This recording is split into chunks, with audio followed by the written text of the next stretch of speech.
Selamat pagi, bersama saya, Cindy Raja. Mari awali aktivitas dan pelayanan Anda melalui renungan pagi bersama Allah di waktu fajar.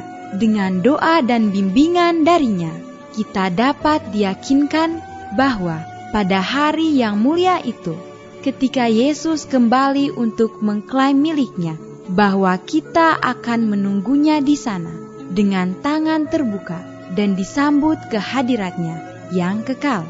Ditulis oleh Ellen G. White bersama Pendeta Denny Kanajo.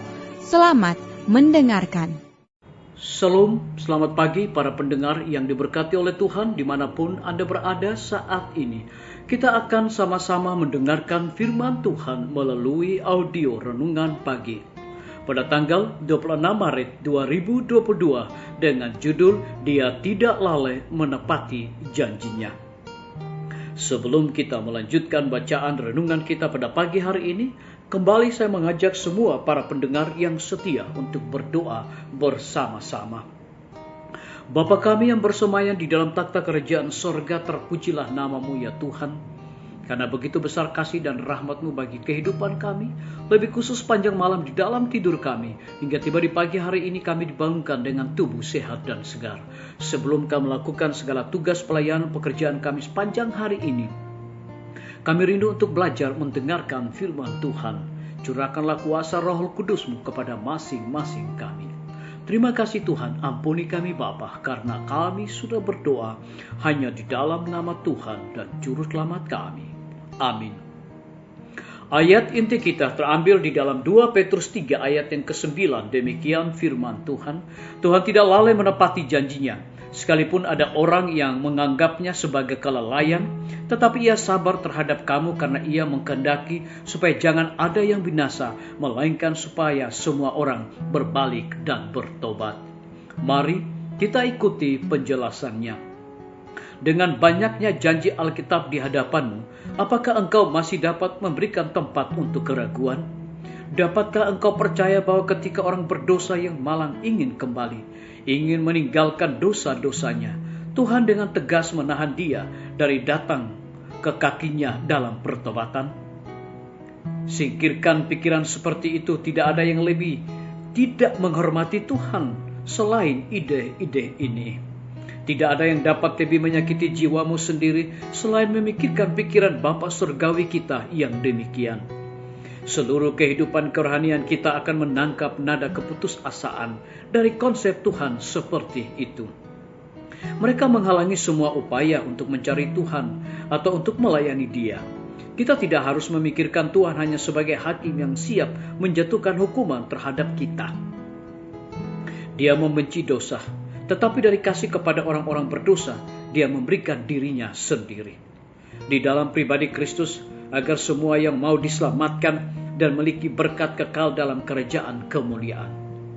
Tuhanlah yang menyatakan karakternya, sementara setan dengan kejam telah menempatkan cahaya palsu. Tuhan telah menyatakan dirinya sebagai Tuhan, Tuhan Allah, penyayang dan pemurah, panjang sabar dan berlimpah dalam kebaikan dan kebenaran, memelihara belas kasihan bagi ribuan orang, mengampuni kesalahan dan pelanggaran dan dosa. Bahasa apa yang lebih kuat atau lebih lembut dapat digunakan daripada yang Dia pilih untuk menyatakan kasih-Nya kepada kita? Disalin dari buku Testimonis jilid 5 halaman 633. Pencipta kita dengan adil mengklaim hak untuk melakukan apa yang Dia pilih dengan makhluk ciptaan tangannya. Dia memiliki hak untuk memerintah semaunya dan bukan seperti yang dipilih manusia. Tetapi Dia bukan hakim yang kejam atau penagih utang yang keras dan tegas. Dia adalah sumber kasih yang paling utama, pemberi berkat yang tak terhitung banyaknya. Disalin dari Testimonis jilid 5 halaman 314. Biarlah bacaan renungan kita saat ini akan menjadi berkat bagi kita semua. Mari kita tunduk kepala dan berdoa. Bapa di sorga, terima kasih Tuhan Yesus, karena firman-Mu begitu dahsyat luar biasa, mendatangkan berkat bagi masing-masing kami untuk tetap yakin dan percaya melakukan akan aktivitas pelayanan kami sepanjang hari ini. Lebih daripada itu, memberikan penekanan khusus kepada kami dengan banyaknya janji Alkitab di hadapan-Mu. Apakah Engkau masih dapat memberikan tempat untuk keraguan? Dapatkah Engkau percaya bahwa ketika orang berdosa yang malang ingin kembali, ingin meninggalkan dosa-dosanya, Tuhan dengan tegas menahan dia dari datang ke kakinya dalam pertobatan? Singkirkan pikiran seperti itu. Tidak ada yang lebih tidak menghormati Tuhan selain ide-ide ini. Terpujilah nama Tuhan. Pada pagi hari ini hamba berdoa untuk pemerintah kami.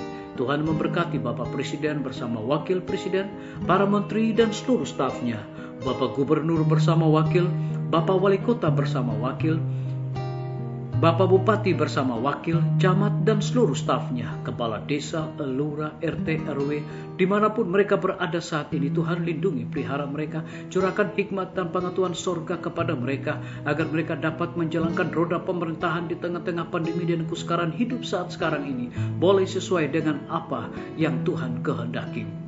Kami juga berdoa khusus untuk para tim medis. Tuhan berkati dokter, perawat, bidan, semua para pekerja kesehatan yang ada di setiap rumah sakit, bahkan posyandu yang ada di Indonesia. Kiranya sukacita dan dedikasi Tuhan berikan kepada mereka agar mereka melayani dengan hati yang tertuju kepada Yesus Kristus. Kami juga berdoa untuk pimpinan-pimpinan organisasi gereja Tuhan, dari tingkat yang tertinggi sampai kepada gembala jemaat dimanapun mereka berada. Saat ini Tuhan, mereka membutuhkan kuasa Roh Kudus-Mu.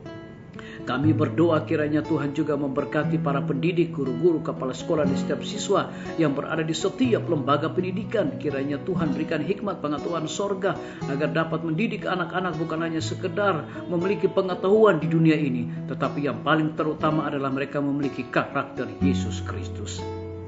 Kami juga berdoa bagi TNI, Polri, PNS, wira swasta, petani, pedagang, nelayan, ojek online, dan saudara-saudara kami yang ada di dalam penjara. Tuhan lindungi mereka, pelihara mereka, cukupkan kebutuhan mereka, hiburkan mereka, dan berikan sukacita untuk mereka bertanggung jawab di dalam segala tugas yang Tuhan berikan kepada mereka. Kami juga berdoa untuk para pendengar yang setia, yang berulang tahun saat ini dimanapun mereka berada. Dengan bertambahnya usia yang Tuhan percayakan dalam hidup mereka, mereka selalu bersyukur dan melayani Tuhan senantiasa.